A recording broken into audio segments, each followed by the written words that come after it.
35절에 있는 말씀을 읽고, 이 말씀은 이제 뭐 크게는 두 단락으로 이렇게 나눠놓고 그랬지만 실제로는 세 단락으로 나눠졌네. 그렇지만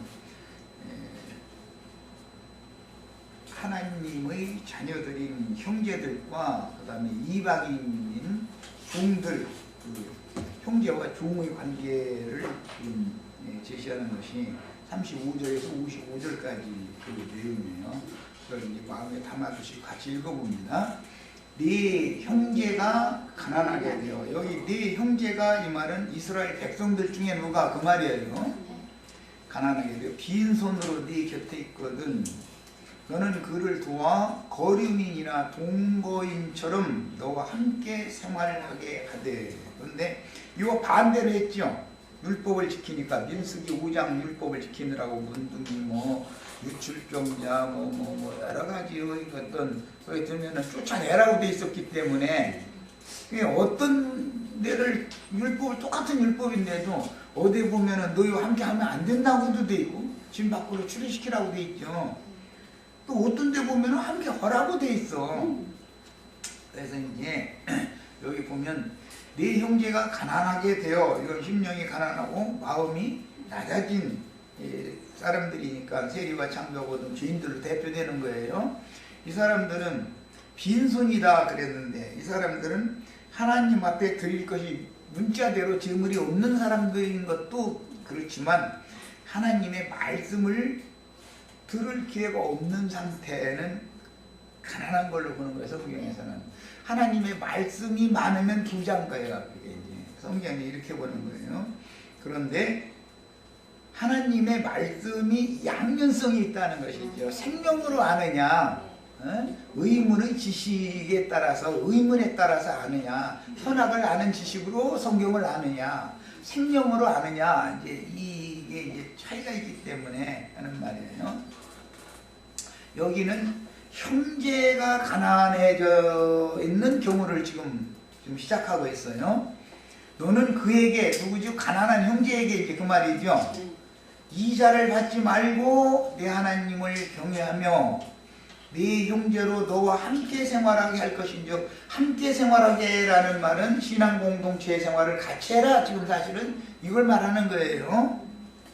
이스라엘은 개인이 아니고 신앙 공동체 생활을 하죠. 단체 생활을 하죠. 그렇기 때문에 어떤 율법에 의하면 문둥병이나 유출병이나 사망을 만진 자나 이런 사람들은 이스라엘 종이 진 밖으로 쫓아내야죠. 또 어떤 율법이면 쫓아내라고 돼 있어. 함께 하면 안 된다고 돼 있어. 그런데 또 오늘 율법에 의하면 어떤 경우 가난해져 가지고 빈손으로 형제들 틈에 있는 어떤 경우는 그 사람을 절대 쫓아내면 안 된다는 거예요. 같이 해나가야지. 대한민국은 세상 나라 그래도 마찬가지지요. 대한민국이라고 하는 나라가 왜 필요해요? 극빈자들이나 부모가 없는 고아들이나 남편도 잃고 의지할 데 없고 친정도 없고 어떤 이제 과부들이나 뭐 전쟁 같은 거 있으면 그게 생길 수가 있으니까 그런 경우는 국가가 책임져야 되잖아요. 책임질 사람이 없는데 어떻게 할 거예요? 국가가 그걸 책임을 져야지. 그걸 위해서 국민들은 세금을 내고 국가는 그 낸 세금을 가지고 집행을 유효적절하게 합당하게 써야지. 그게 이제 나라지요. 나라, 국가라는 것이 필요한 게 그런 거잖아요. 근데 이제 국민으로 살면 이런 기본권을 알아야 돼. 대한민국 국민이면 국가의 혜택을 당연히 받을 수 있는 권리가 다 있는 거예요. 그런데 위정자를, 지도자를 잘못 두면 빈천한 사람들을 오히려 짓밟아버리고 있는 사람들하고 편이 돼버리면 국가가 있을 필요가 없는 거지. 그건 사실은. 그런 국가에서는 차라리 이민 가고 싶은 거지. 이제 잘 국민을 보호해주는 나라로. 이제 이런 것 때문에 늘 세상 나라는 건 갈등이 있는 거잖아요. 그런데 국가라고 하는 것이 원래는 그런 사람들, 극빈자들, 고아들, 과부들, 뭐 성경에 계속 구약 성경 보면 그 얘기가 나와요. 그 사람들을 하나님은 불쌍히 여기기 때문에 왕이나 제사장이나 기득권을 가진 선지자나 이런 사람들에게 부탁하고 맡긴다 이래요. 내가 너희에게 모든 걸 다 줄 거니까 너희는 내 대신 그런 고아와 빈천한 자들과 과부와 나그네들과 이런 사람들 불쌍히 여기고 그런 사람들을 위해서 손을 좀 펴게 해라. 손을 펴라. 자꾸 그걸 요구하는 게 구약성경 얘기잖아요. 신약도 마찬가지인지. 그런데 이것은 신약은 영적으로 적용을 하는 거지. 구약은 물질적인 돈이 없는 사람이 가난한 사람이지만 신약에서는 돈이 없어서 가난한 게 아니라 하나님의 말씀이 없어서 가난한 것이란 말이에요. 실제로는 이제 이것이 차이가 있는 거예요. 그런데 말씀이 있어서 부자인데 그 사람은 죽이는 말씀만 부자고 살리는 생명의 말씀에 대해서는 가난한 사람이 유대교 지도자들이었죠. 이 문제 때문에 성경 해석이 다른 거예요. 지금 레위기 25장 모든 성경 해석이 다 마찬가지지만 우리처럼 성경 해석하면 기독교계에서는 그 이단이라고 그러고 그 사람 지 멋대로 성경 막 풀더만 이래버려요. 그래서 그 사람들 이제 비방하느라고 뭐라면 코에다가 붙이면 코걸이, 귀에다가 걸면 귀걸이, 아유 저희 멋대로도만 이러는데 그 멋대로가 아니죠. 성경은 흐름이 있고 성경 자체가 성경을 해석하는 것이 가장 정확하다. 예. 하나님의 말씀을 정확하게 해석해 줄 수 있죠. 누가 해석해 줄까요? 예수님이 오셔서나 창세로부터 감춘 천국의 비밀을 자세히 제자들에게는 풀어서 설명해 줬다고 돼 있잖아요.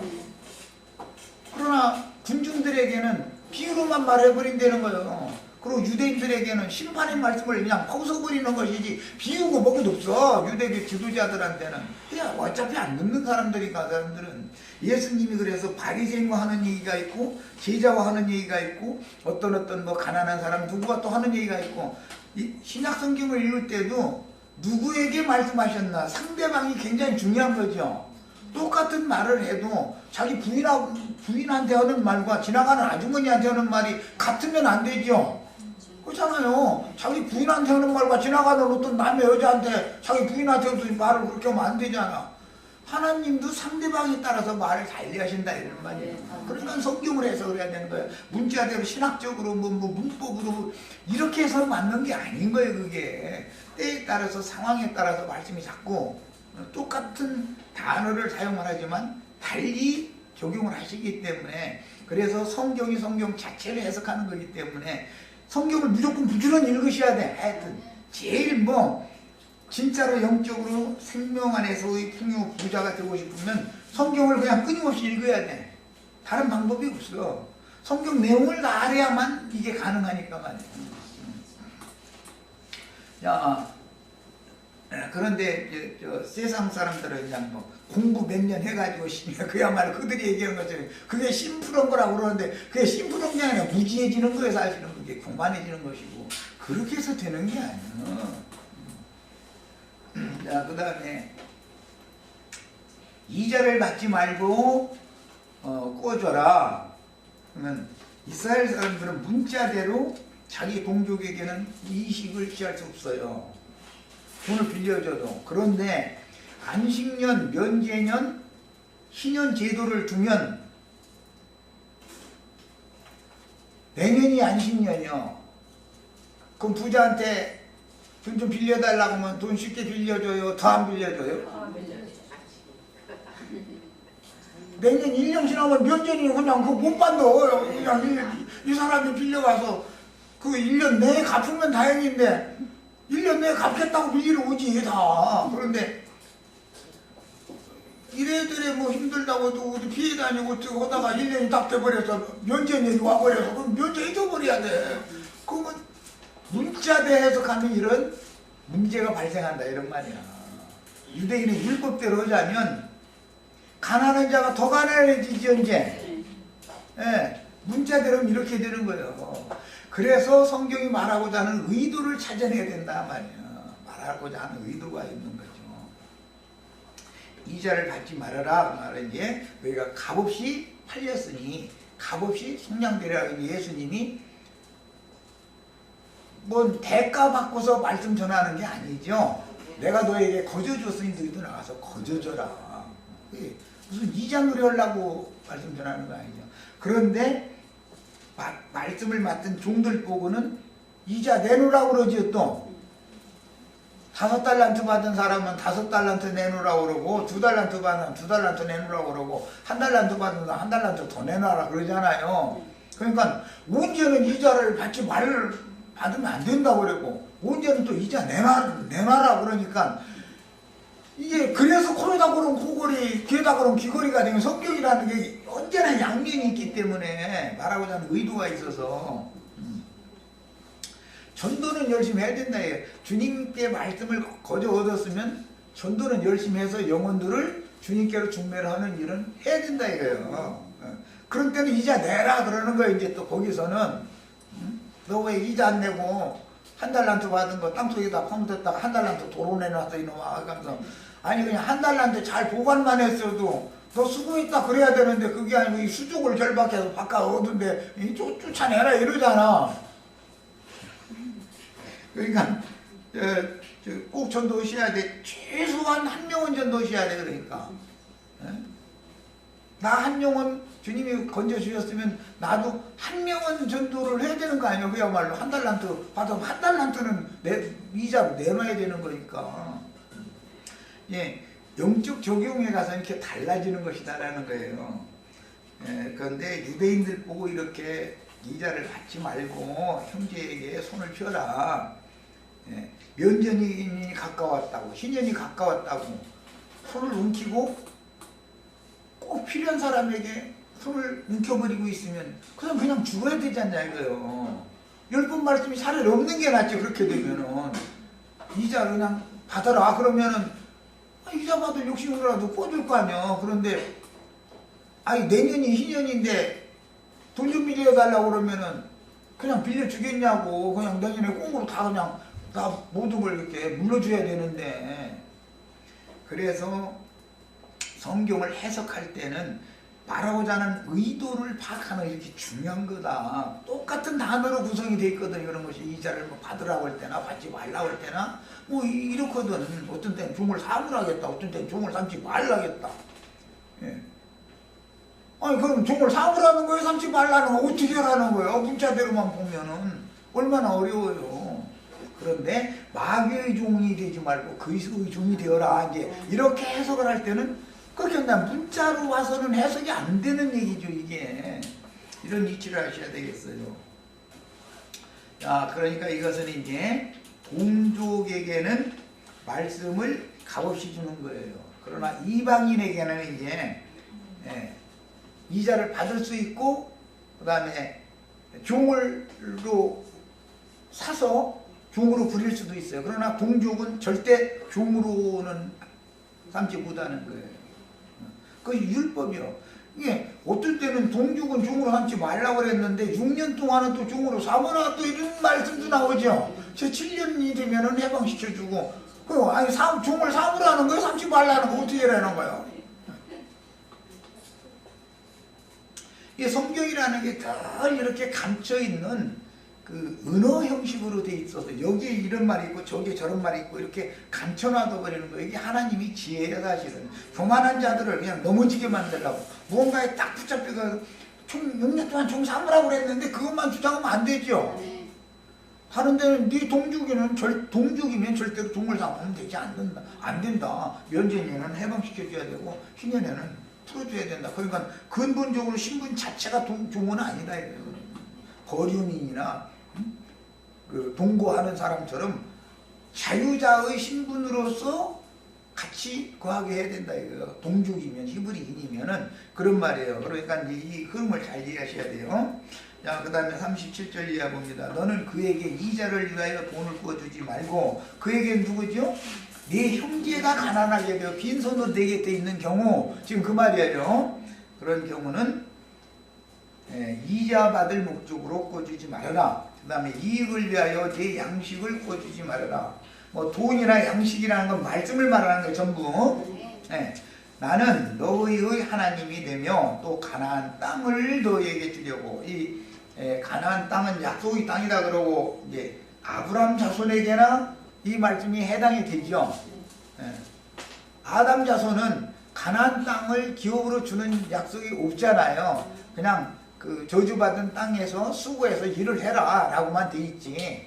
그러나 이제 가나안 땅이라는 것은 본토 친척 아버지 집을 떠나서 내가 네게 지시하는 땅으로 가라. 그 땅이 너와 네 자손의 기업이 된다. 그러니까 이것은 이제 지금 다른 얘기죠. 그래서 이 약속의 땅이라는 것은 그리스도를 말한다 이거예요. 그리스도를. 이제 그 가나안 땅에 들어가면 천국에 들어간 것이죠. 천국의 주인이신 주 안에 들어간 걸 상징하는 거예요. 이게. 이걸 새 하늘과 새 땅이다 그래요. 자, 너희에게 주려고 애굽 땅에서 너희를 인도하여 낸 너희 하나님 여호와다. 그러니까 애굽 땅과 가나안 땅이 지금 대비되고 있죠. 중간에 광야라는 것이 있지. 예? 애굽과 가나안 땅 사이에 광야가 있는 것이죠. 이것은 사람으로 말하자면 영과 몸 사이에 혼이라고 하는 것이 광야에 있는 거예요. 그 다음에 이 혼을 궁창이라고 비유를 해놨죠. 궁창 하늘. 궁창 하늘은 창공 이런 하늘 이런 상징이죠. 인간의 마음, 이 혼의 세계라는 것은 궁창이잖아요. 여기 새가 나를, 궁창에 새가 나르라 했는데 여기는 어떤 영이 시공을 초월해서 날아다니는 곳이잖아요. 사람의 마음이 생각이라는 건 그런 거예요. 이게 다 비유들이지 그러니까. 자, 39절 갑니다. 너와 함께 있는 네 형제가 가난하게 되어 네게 몸이 팔리거든. 이것은 여기서는 누구를 말한 거죠? 네 형제니까 이스라엘 사람이죠.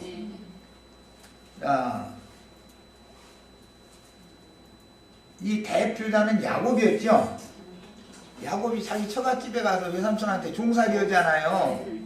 그런데 외삼촌이 계속 종으로 붙들고 있어야 돼요. 때가 되면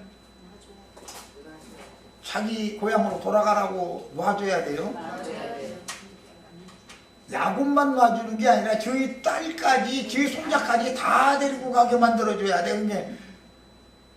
근데 야곱의 외삼촌은 야곱을 이용해서 돈벌이 좀 하려고 했다가 사실은 알고 보면은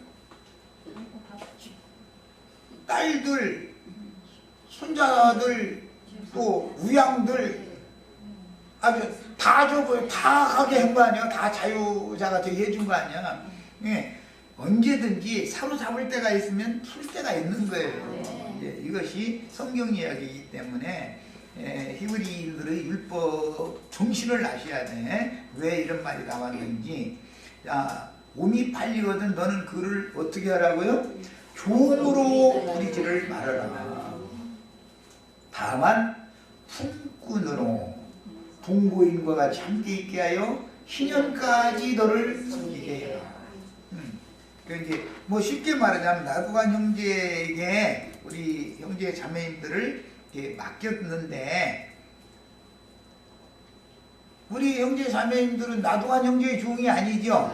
주님의 종들이지 지금. 구속받은 사람은 애굽에서 구속한 이스라엘은 나 여호와의 종이기 때문에 너희가 사람의 종을 삼지 말아라 그런 거예요. 그래서 신약 성경에 보면 너희가 사람의 종이 되지 말아라라는 말이 그래서 나온 거예요. 그 레위기 25장에서 인용하는 말이에요. 자, 더 읽어나가겠습니다. 이거 이해를 돕기 위해서. 그때에는 그와 그의 자녀가 함께 네게 떠나서, 그때라는 건 어느 때죠?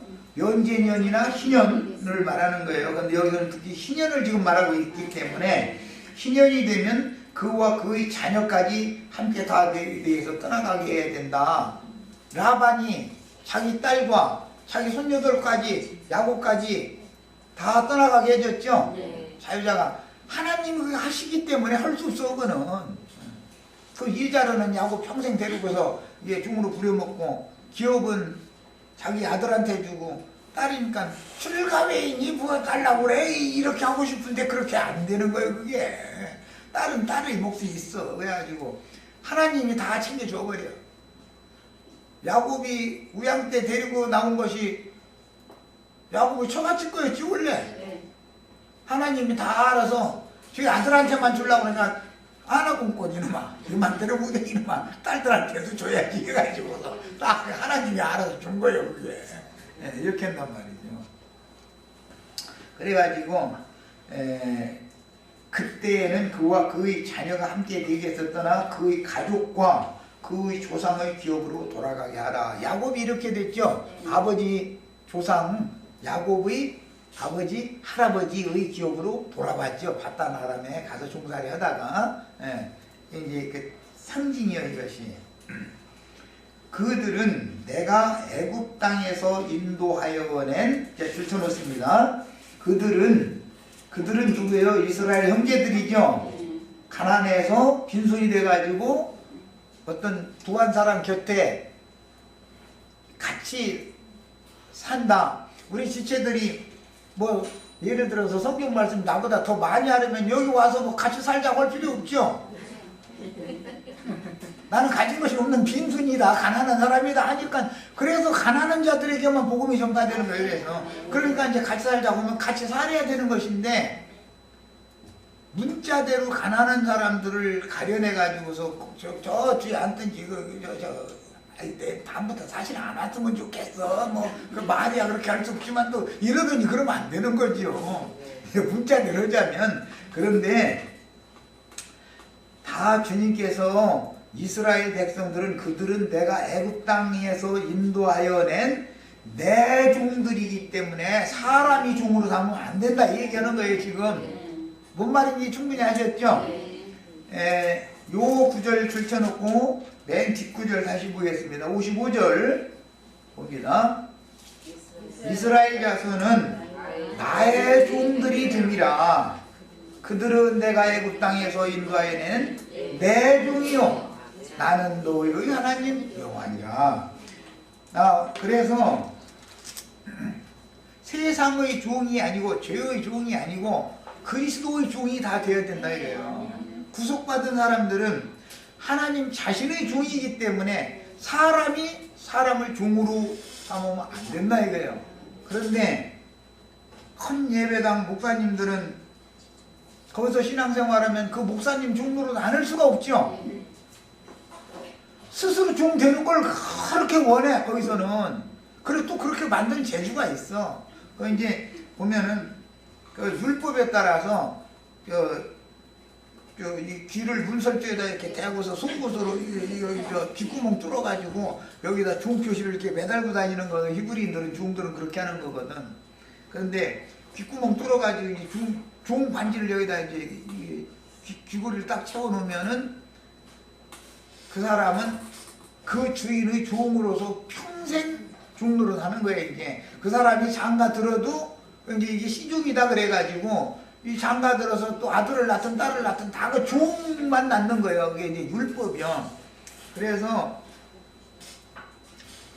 실제로 이제 이것을 귓구멍을 뚫어도 바로 뚫어야 되는데 육신적으로 뚫어가지고 선악을 알게 하는 나무 열매를 먹으라는 뱀말에 대해서는 귓구멍이 뚫렸는데 원래 뱀이 귀가 달렸어도 않는 뱀은 듣지를 못하는 거예요. 그게 혓바닥으로 모든 걸 다 이렇게 하는 거지, 감지를 하는 거지. 귓구멍을 무리처럼 마음과 귀에다 할려받아서 영적으로 귀가 뚫려야 되는데 육신적으로 선악을 아는 일에 대해서는 귓구멍이 아주 대문짝만하게 열렸어. 세상에 대해서는 그런데 하나님 말씀 듣는 데 대해서는 귀가 아주 처막혀도 그렇게 처막힐 수가 없어. 아주 사람 주고 아주 이제 나처럼 성경 해석을 하면은 우리가 주의 종인데 당신들의 주님이 다르고 예수님과 주님의 제자들의 주님이 또 달라서 그게 문제라고. 그렇게 말하면 주인은 한 분밖에 더 있느냐고. 그렇지 않다고. 그러면 이단이라 이거예요. 그 사람들은 생각이 자기네들이 지금 이 세상신 마귀의 사탄의 종이라는 그런 의식 자체가 없어. 전혀 없어. 이거 참 보통 문제 아니죠. 자, 그 다음에 이제 더 들어갑니다. 그들은 내가 애굽 땅에서 인도하여 낸 내 종들이니 42절 종으로 팔지 말아라. 전도자로 세워놨더니 세상의 종, 죄의 종으로 다 팔아넘기는 마귀 종로로서 나오고 앉았죠. 그 신약에서는 이 마귀 종로로 하는 자들이 자기가 우상이 되어져 가지고 그 사탄의 사자들이다 이거예요. 그들이 전부 그 적그리스도들이라는 거예요. 그리스도를 대적하는 자들이 그게다. 이런 것을 구분을 잘 하셔야 됩니다. 그 다음에 43절, 너는 그를 엄하게 부리지 말고. 그러니까 나도반 형제는 우리 지체들이 무엇이 헛헛하고 막 어떤 자매님이 막 자기 전화해가지고 남편에 대해서 이렇게 했었고, 또 남편이 전화해서 난 이 사람하고는 도저히 못 살겠다고 자기 부인 막 했었고 그러면 참 복잡하다니까. 지난 시간에 그래서 내가 그 얘기한 거예요. 너무 복잡해. 그렇게 아는 사람 하나도 없어. 나도가 형제도 아는 우리 김영숙 자매 이제 오늘 저녁에 가면 또 김치 쪼가리 하나 하고 밥 먹으라고 모르겠는데, 내가 이 세상에 태어나서 여자가 없어서 김영숙 자매라는 사람하고 결혼하게 될지 난 꿈에도 생각 안 해. 만나도 사람이 여자가 없어서 이런 여자를 나에게 세상말로 정지해 주시느냐고 나도 많이 해봤어. 벗어나보려고 발버둥도 쳐보고. 그런데 하나님이 나중에 이놈아 너 내 말 들을래 안 들을래 이놈아 알아서 해. 이제 뭐 알아서 해 하시니까 이게 참 답답하더만 그게. 이게 다 사람 다 그런 거야. 이 세상에서 제일 사랑한다고 하는 자기 부인이 제일 미워. 아주 일을 가는 사람은 자기 부인이지 지나가는 아주머니한테 일 가는 사람은 없어. 지나가는 아주머니한테 왜 괜히 일을 가겠어. 자기 자식 그렇게 사랑한다 해놓고 나서 일을 가는 자기 자식이요. 지나가 남의 자식들한테 일을 갈 필요가 뭐가 있어. 이게 하나님이 하신 일이니까. 흑아님은 인생사라는 것은 그런 게 아니야. 흑아님은 되기 그러면은 참 일은 이것만 알으면 그냥 단순하게 살면 좋은데 변수가 얼마나 많은지 아주 이거 하나님이 아주 다양하게 움직이시기 때문에. 그래서 하나님께서 가난한 사람을 어떤 양을 어떤 종에게 붙이시면 그를 엄하게 부리지 말아라 라는 건 율법적으로 가르치지 말라 이거예요. 네가 주인이 아니지 않냐 이거예요. 그 사람의 주인은 나니까 너는 내 종이니까 내 하라는 일이나 하려 그 말이요. 이해하셨죠?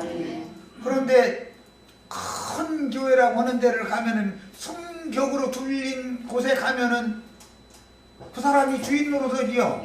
예수 하나님이 주인 노릇하는 게 아니요. 인간이 주인 노릇. 그래서 사람이 종이 되는 거예요. 사람이 종이 되지 말아야 되는 거예요. 사람의 종이 되면 그게 우상숭배자들인 것이거든. 나도한 형제는 절대 엄하게 부리지 않아요. 알아서 해라 이거 알아서 하고 주님 앞에서 책임도 본인이 져라. 나는 다만 주님의 중으로 말씀을 가르치는 사람일 뿐이지 내가 이래라 저래라 왜 형제는 뭐 또 왜 자매는 뭐 이렇게는 난 생전 내가 그 말하는 그런 말 하는 거 봤어요. 뭘 하시오 마시오 막 강대상에서 막 침추기 없는데 난 그렇게 안 해. 알아서 하라 이거요. 알아서 하고 하나님 앞에서 그 책임을 네가 져야 된다. 난 이래. 자, 그 다음에 네 종은 남녀를 막론하고 네 사방 이방인 중에서 취하라. 그러니까 히브리인들이 돈이 아무리 많아도 종을 삼으려면 이방인들이나 돈 주고 사다 종을 삼을 수 있죠. 동족은 아무리 가난해도 종의 신분으로 부려먹지는 못해. 그런데 부려는 먹되 6년을 부려먹는데 품꾼으로 부려먹으라라는 말은 종은 날마다 상을 줘요 안 줘요? 품꾼은 오늘 하루 우리 집 와서 일 좀 해달라고 했으면 저녁 때 품꾼은 품삯 바라보고 왔으니까 품삯 당연히 줘야죠. 야, 이스라엘 사람은 품삯을 계산해 줘야 돼. 품꾼으로 신분이 종이 아니고 자유자의 신분이기 때문에 데려다 일 시켰으면 품삯 줘야 돼. 그러나 종은 겨우 먹이고 입혀주는 것 가지고서 그냥 일은 평생 하는데 그 사람한테 날마다 품삯 주는 일은 없어. 종한테 품삯 주는 경우가 어디가 있어. 이것이 히브리인들의 그 자유자와 종의 관계예요. 일단은 쭉 더 읽어나간 다음에 이제 적용 말씀을 읽겠습니다. 또 너희 중에 거류하는 동거인들의 자녀 중에서도 너희가 사올 수 있다. 뭘로? 종으로. 이방인이나 혈통적인 아브라함 자손이 아닌 어떤 동거인들, 잡족들이라고 그러죠. 출애굽할 때 많은 동거인들이 잡족들이 같이 나왔죠.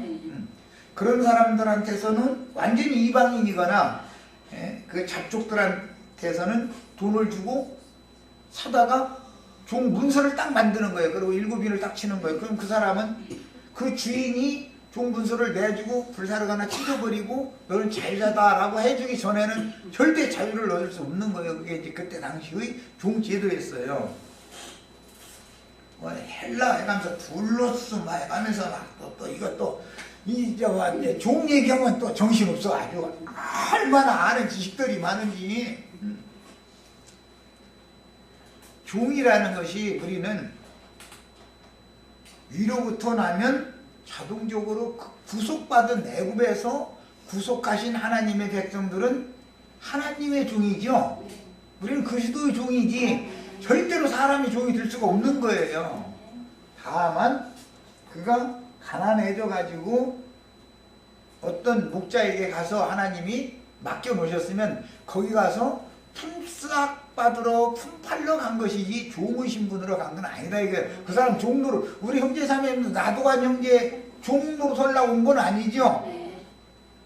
온 건 뭐예요? 여기 와서 신앙생활하면서 품삯이라는 건 이건 말씀으로 주는 거니까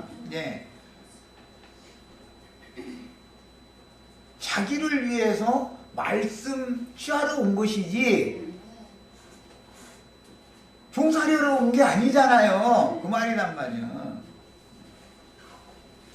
자, 그 다음에 또 그들이 너희와 함께 있어서 너희 땅에서 가정을 이룬 자들 중에서도 그리할 수 있으니 그들이 너희 소유가 될지라. 이것은 세상 사람이나 잡족들, 그 후손들, 그런 사람들은, 그러니까 종은 계속 종을 낳게 마련이기 때문에 그 사람도 다 종을 삼을 수 있어.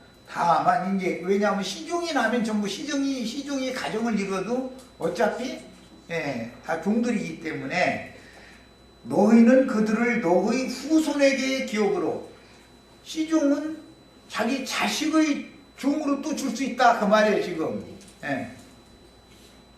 원래 라반의 그 두 여종들이 라반의 딸들의 자식의 종도 됐잖아요. 그런 것 같은 것이죠. 아버지의 종은 아버지 돌아가시면 그 아들의 종이 되잖아요. 아브라함의 종은 이삭의 종인 거 아니에요. 자동적으로 아브라함이 죽으면. 같은 이치예요. 자, 그 다음에 이방인 중에서는 너희가 영원한 종을 삼으려니와. 영원한 종이라는 것은 우상 숭배를 하는 사람을 섬기는 자들은 그게 다 신앙생활을 한다는 것이 종로로 사는 거야. 알고 보면은 이제 이거 상징이야. 너희 동족 이스라엘 자손은 너희가 피차 엄하게 부르지 말아라. 종이 아니다 이거예요. 당당한 자유자이신 분으로서 다만 품팔러 온 것일 뿐이다 이거예요. 품삯을 당연히 줘야 되는 거예요. 오늘 우리 형제자매님들 일을 하러 왔다는 건 주님의 운된 교회를 세운 게 일하는 거죠. 지금 신앙생활하는 걸 일한다고 그래요. 일을 하러 이제 나도한 형제한테 이렇게 온 것은 여기 와서 품삯 받으려고 온 것이지 종로로 살려고 온 건 아니다 그 말이에요. 이제 형제 자매님들이 나보다 더 부자 될 수 있죠. 그러면 가서 이제 차리는 거야 그야말로. 그래? 자기 집 세워야지. 그런데 그게 자기 집이 아니라 그리스도의 몸을 세워놓으셔야 되는 것이지. 문제는 이거지. 그러다 보니까 이제 각 지역교회끼리 연락하고 상업하고 늘 교통이 끊어지면 안 되는 것이죠. 자, 이제 47절 이하입니다. 만일 너희와 함께 있는 거류민이나 동거인은 부유하게 되고 그와 함께 있는 네 형제는 가난하게 되므로, 살다 보면 이렇게 될 수 있죠. 잡족은 부자가 되고 이스라엘 백성인데 가난하게 될 수가 있지 언제나. 자, 그러면 하나님은 부자를 때가 되면 가난하게 해버리고 가난에 시달리던 사람을 때가 되면 부자로 얼마든지 뒤집을 수 있죠. 높은 자를 낮출 수 있고 낮은 자를 높일 수 있어요. 그건 다 하나님의 주관에 달려 있는 거예요.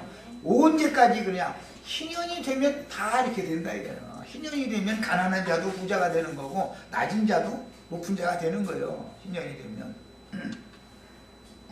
자, 만일 너와 함께 있는 거류민이나 동거인은 부유하게 되고 그와 함께 있는 네 형제는 가난하게 되므로 그가 너와 함께 있는 거류민이나 동거인 또는 거류민의 가족의 후손에게 팔리면 내가 가난하고 잡종이 부자가 되면 그한테 팔릴 수도 있죠. 자, 그런 경우는 그가 팔린 후에 그에게는 속량받을 권리가 있다. 이스라엘 사람은 영원히 종이 되는 것이 아니기 때문에 속량받을 권리가 있어요. 그러면 종으로 팔리면 몇 년 동안만 부자인 잡족에게 종으로 팔려가가지고 또는 동족에게 품꾼으로 사는 동안이 몇 년 동안만 하라고 돼 있어요? 6년 동안만 하는 거예요. 6년 동안만. 제7년 몇 년에는 무조건 자유자가 되는 거예요. 히브리인들이 뭐 그런 거예요. 그러나 이방인이나 잡족들은 종신분이 한번 되면은 절대 해방을 못 받는 것이다 이런 말이야. 자, 그 다음에 자기 몸이 팔린 해로부터 신년까지 여기서는 6년이라고 하지를 않고 신년이라고 그랬어요. 왜냐하면 면제년이 7번 이미 지난 다음에 오는 것이 신년이었기 때문에 그 산자와 계산하여 그 연수를 따라서 그 몸값을 정할 때 예수님의 몸값은 종의 몸값이었기 때문에 출애굽기에 따라서 은 30이죠. 원래 본전은 얼마죠? 은 20이에요. 20. 요셉이 원래 본전은 20이잖아요. 은 20이잖아요. 그런데 이제 예수님의 몸값이 나중에 율법에 따라서 은 10이 더 붙은 것은 장사꾼들이 사갔으니까 이면 남아야 되잖아. 세상에서도 그런 규례에 따라서 대부분 물건을 팔면 3할은 남아야 되는 거예요. 그래야 가격장에 오버하기 때문에 우리가 어디 소매점에 와서 물건 산다 그러면 그 사람이 도매값에 예를 들어서 65원이나 이 정도에 사왔으면 100원을 받는 것이 너무 정상적인 거예요. 그런데 요즘에는 아예 막 더블로 받아버리고 막 이제 암암리 이렇게 다 하지. 그런데 어쨌든 3할 정도를 남기는 것은 누구나 다 이해가 되는 거예요. 너무 이득을 많이 취하면 사람이 억울하다 생각하기 때문에 따지지. 그리고 이제 자본주의 사회에서는 시장 경제 원리를 하기 때문에 경쟁을 붙여버리잖아요. 풍류를 못하게 하려고. 그런데 이제 국가의 자꾸 이런 얘기 또 안 할 수가 없어요. 이게 몸을 이해를 시키려면 국가의 그 뒷배를 받는 독과점 업체가 있죠. 독과점 업체. 예를 들어서 우리나라 같은 경우는 임삼업체라든지 아니면 담배 만드는 업체라든지 이런 것들은 독과점이죠. 그럼 다른 사람은 만들 수 없는 거예요. 그 국가가 지정한 그 회사만 만드는 거지. 그건 독과점 업체예요. 전력 회사만 전기 만들어가지고 전기세 받아먹을 수 있죠. 서울시만 수도물 깨끗하게 정제해가지고 수도세 받아먹을 수 있죠. 다 이렇게 독과점을 그것은 국가가 하는 거다 이게 사실은. 그러다 보니까 공사라고 하는 공적인 회사에 맡겨서 하지요. 개인 회사는 독과점을 못하게 만들잖아요. 경쟁체제를 만들어버리지. 독과점 회사는 망할 일이 있어요 없어요? 없어요. 경쟁자가 없는데 내가 알아서 올해부터는 얼마 남겨야 되겠어 하면 다만 그런데 이제 값을 올리려면 시끄럽지. 국민들이 이제 그 영향을 다 받으니까 버스값 이런 거 기차값 이런 거 올리려면 시끄럽잖아요. 왜 서민생활이 어렵게 자꾸 올리냐. 전기세 올린다 수도세 올린다 그러면 그게 KBS 텔레비전 한 대 놓고 보는 거 돈 얼마씩인가 받지 않아. 그거 시청료 그거 올리고 싶어가지고 20년 전부터 날마다 그 법 상정하는데도 여태 못 올리고 있잖아. 그걸 보면 왜 그 독과점이니까. 그런데 이제 요즘에는 독과점과 비슷한 것이 뭐냐면 전파, 국가에서 정보통신부에서 전파를 사가지고 소매로 국민들한테 파는 거예요. 핸드폰 이런 거 하는 회사. 핸드폰 회사가 많지요. 삼성도 있고 하나? 뭐 LG도 있고 KT도 있고 뭐 이제 몇 개 회사가 있죠. 그래도 이제 저희들은 어떻게 이제 걔들은 이게 그 난립된 상태가 아니니까 대표끼리 몰래 한잔 하자고 모여가지고 저희끼리 해서 이제 그 담합이라고 그러죠. 담합. 그게 가능하죠. 국가에서는 그 못 어기려고 하는데, 아니 그럼 아주 우리 정보통신부에서 직접 다 이거 저 장사 다 해버려. 이거 그렇게 하면 그 원법 놔도 그거 하려면 해. 근데 이제 이 시기고, 그런데 국가가 이미 많은 이득을 남기고 국가가 국고를 들여서 쏘아올린 무궁화 위성이나 본 위성이나 이제 이런 것을 국가가 운영을 하니까 실제로 모든 전파 매체를 수신하고 송신하고 해서 하는 그 전체적인 것은 국가가 갖고 있죠. 그런데 뭐 무궁화호 하나 만드는데 얼마 들었는지는 모르지만 아마 내가 볼 때는 본전 벌써 뺐을 것 같아. 나라가 그 장사, 이 장사보다 더 잘, 이거는 그냥 가만히 앉아서 저 땅 치고 햄치는 장사니까. 그게 국가는 독과점이잖아. 그러고 몇 개 회사에다가 너희 양을 얼마만큼씩 돈 내고 사가라. 거기서는 국가에서 산 그걸 가지고 또 소매로 이제 우리한테 파는 거 아니야. 이제 회사들은 세상 체계가 다 이렇게 돌아가는 거예요. 이런 얘기를 안 하려도 왜 더 국가적인 그런 얘기까지 다 해줘가지고 국민들 그냥 계몽시켜가지고 말이야. 그냥 국가가 국민들한테 돈 뜯어내는 게 목적이구만 이러고 국가를 불신하게 만드느냐고 이럴까 하는데 국가 불신하면 안 됩니다. 국가가 그렇게 해서 돈이 있어야 다리도 놓고 도로도 놓고 국민들 아프면은 싼 값에 병원 치료도 받게 만들어주고 국민 이 생활을 하는데 지장이 없도록 해주려면 공적인데 돈을 얼마나 많이 써야 돼요. 그러니까 국가는 당연히 돈을 벌어들여야죠. 그러나 돌아가는 거는 국가 경영은 이렇게 돌아가는 거다라는 것은 알고 살아야지. 그냥 핸드폰 여보세요 하면 그냥 이게 어떻게 돌아가는지도 모르고 막 이러면 이거 안 된다 이거예요. 뭐 인터넷 뭐 한다고 그거 하면 참 별게 이러면 안 되죠. 그게 그 인터넷 회사가 정보통신부에서 그만큼의 서버를 사가지고 우리한테 소매를 하는 거지. 그런데 대부분 보면 뭐 꽁으로 주는 거 있으면 뭐 선전이라도 해가지고 다 인터넷 보다 보면 뭐 선전 날마다 띄워놨죠. 그거 봐주는 만큼 그 회사에서 그게 받아가지고 저희는 넘기는 거 아니에요. 또 다 그런 게 이렇게 돌아가게 돼 있어. 세상 나라라는 건 어쨌든 공짜는 없다. 이것만 생각하시면 돼. 내가 숨 쉬는 것도 공짜 없어요. 1년에 한 번씩 주민세 내야 돼, 안 내야 돼? 내야 돼요. 또 대한민국에 있는 공기 마셨잖아 이거요. 어디 도로 어디 가면은 딱 막아놓고서 거기 쇼사쇼 그러고 저기 나가려고 그러면 돈 내 그러죠. 대한민국에 있는 길도 다녔으니까 돈 내라 이거요. 공짜는 없어 하여간. 그런 줄만 아시면 돼. 이런 것도 모르고 무대뽀로 살면 이거는 국민으로도 자격이 없지. 나 이거 말씀드리다가 공통되까 해가지고. 이런 것을 다 알아야 계몽이 된다. 알아야, 진리를 알아야 자유롭게 되는 거니까 말이야. 세상사의 이치를 알아야 하나님의 나라의 이치도 알겠냐 이거야. 그러다 보니까 뭐 세상사를 돌아가는 이치를 설명을 해줘야 땅의 일을 말을 해줘야지. 그냥 막 영적으로 하면 더 못 알아들어. 이게 혼동이 오고 뭐 그래서 하는 거야. 지금 또 괜히 뭐 나도 아니니까 다 고발해도 소용없어. 나라한테 뭐 잘못하라는 말이 아니고 세금 다 내시고 다 해야 돼 정상적으로. 그래야 나라도 내가 못 도와주는 가난한 사람들, 어려운 사람들 또 전 국민이 다 교육, 의무 교육을 다 받아가지고 적어도 중학교까지는 우리나라는 참 많이 좋아졌죠. 중학교까지는 의무 교육을 받아가지고 조금 지나면 고등학교까지는 미국처럼 미국은 고등학교까지는 의무 교육을 딱 시키잖아.